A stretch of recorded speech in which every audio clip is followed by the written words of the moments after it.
announced recently that the official policy of Facebook now allows politicians to pay to spread disinformation in 2020 elections and in the future. So I just want to know how far I can push this in the next year.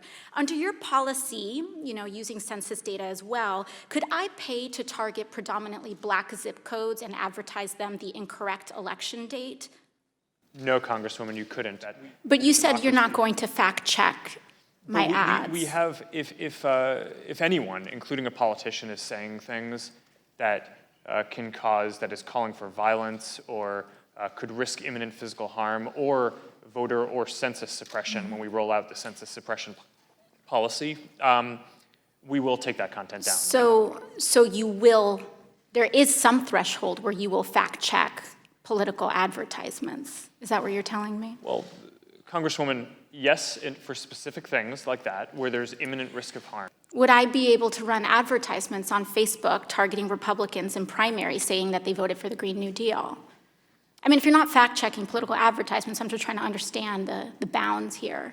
What's fair game? Congresswoman, I don't know the answer to that off the top of my head. I think So probably. You don't know if I'll be able to do that? I think probably. Do you see a potential problem here with a complete lack of fact-checking on political advertisements? Well, Congresswoman, I think lying is bad, and I think if you were to run an ad that had a lie, that would be bad. So you won't take down lies, or you will take down lies? I think it's just a pretty simple yes or no.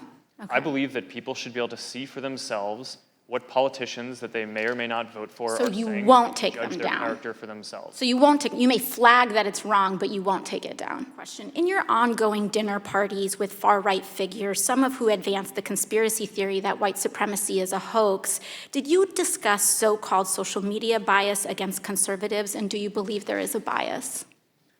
Congresswoman, so I don't remember everything that was in the question. That's all right, I'll move on. Can you explain why you've named the Daily Caller, a publication well-documented with ties to white supremacists, as an official fact-checker for Facebook?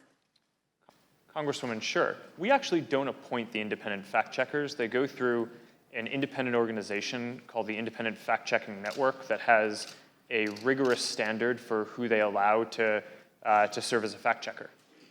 You would say that white supremacist-tied publications meet a rigorous standard for fact-checking?